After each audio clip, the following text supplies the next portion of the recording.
الحمدللہ وکفا وسلام علی عبادہ الذین اصطفیٰ اما بعد فاعوذ باللہ من الشیطان الرجیم بسم اللہ الرحمن الرحیم انا اعطیناک الکوثر فصل لربک وانحر ان شانئک ھو الابتر صدق اللہ العلی العظیم وبلغنا رسولہ النبی الکریم ونحن علی ذلک لمن الشاہدین والشاکرین والحمد للہ رب العالمین۔ محرم الحرام کی 10 تاریخ کو نواسۂ رسول حضرت سیدنا حسین ابن علی رضی اللہ تعالی عنہ نے کربلا کے میدان میں حق اور صداقت کا اور حریت اور آزادی کا اور شریعت کے قیام اور نفاذ کے لیے جو علم اٹھایا تھا،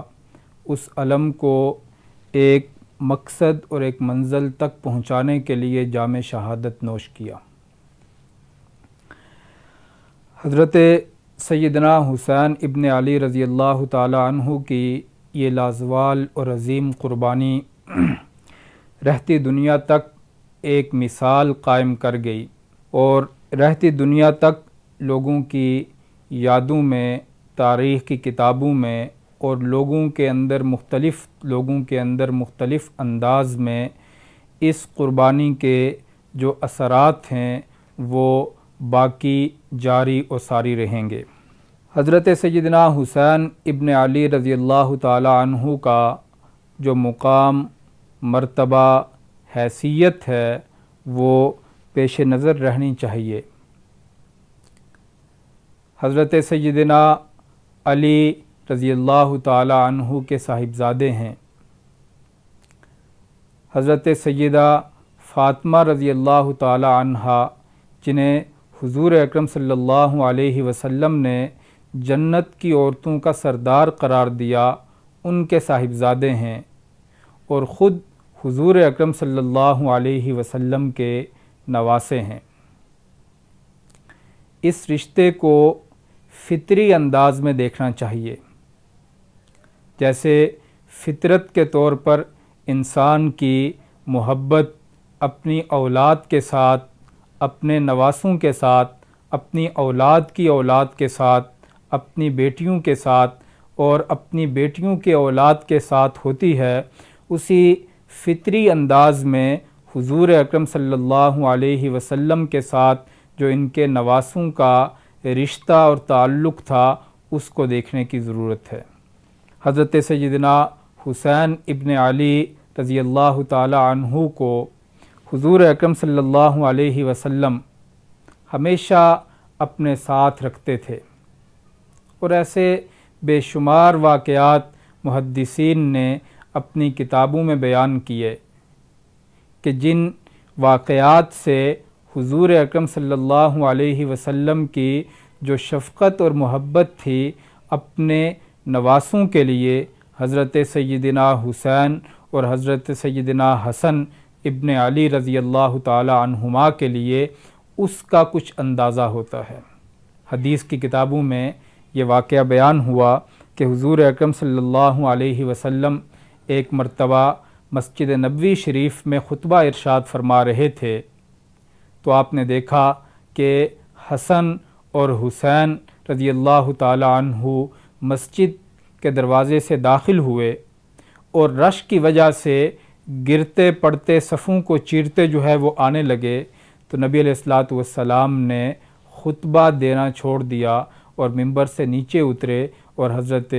سیدنا حسین اور حضرت سیدنا حسن ابن علی رضی اللہ تعالی عنہما دونوں کو شفقت اور پیار کرتے ہوئے اٹھا کر لے آئے اور اپنے سینے سے لگایا اور قرآن مجید کی یہ آیت پڑھی کہ اللہ نے سچ کہا کہ انما اموالکم و اولادکم فتنہ، کہ تمہاری اولاد تمہارے لیے آزمائش ہے، کہ میں نے اپنے ان بچوں کو، اپنے ان بیٹوں کو آتے ہوئے دیکھا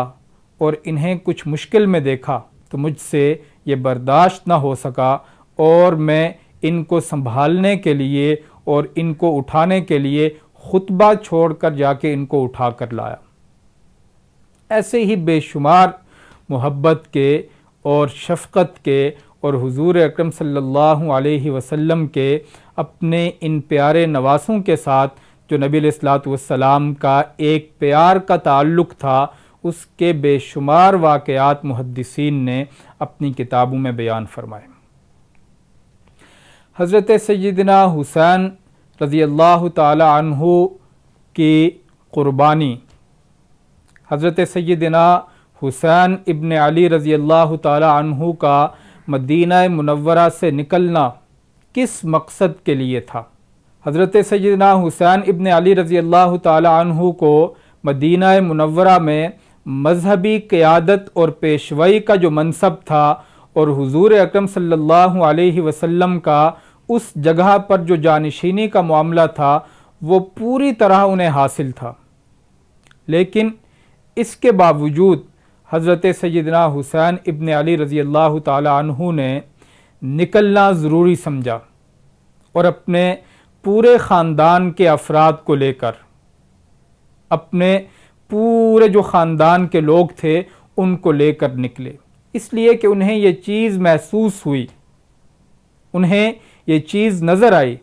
اور انہوں نے اس چیز کو محسوس کیا کہ جو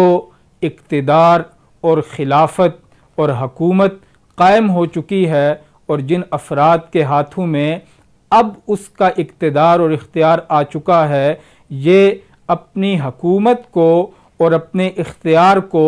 اس راستے سے ہٹانے والے ہیں جس راستے کے نقوش حضرت سیدنا ابو بکر، حضرت سیدنا عمر، حضرت سیدنا عثمان، حضرت سیدنا علی رضی اللہ تعالی عنہ نے قائم کیے تھے۔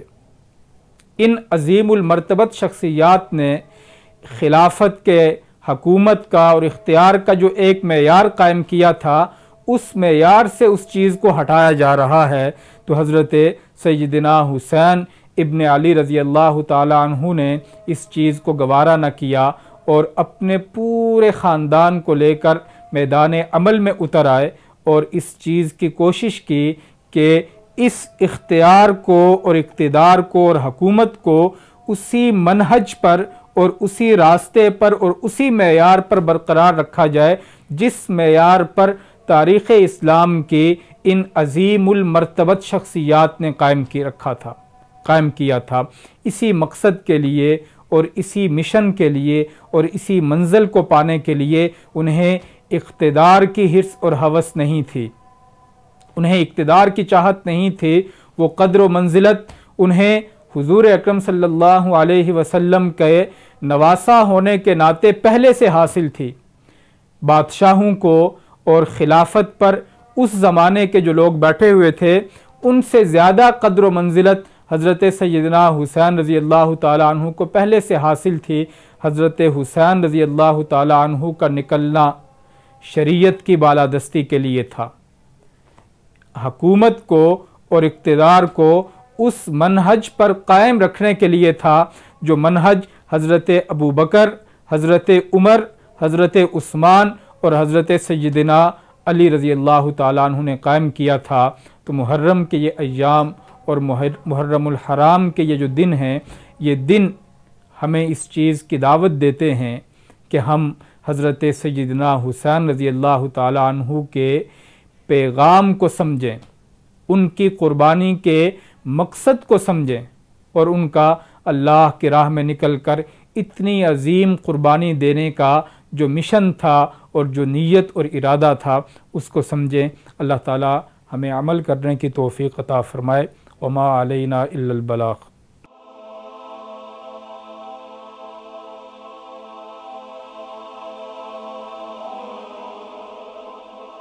ایمان کی کرن، ہدایت کی شمع، وصال اردو۔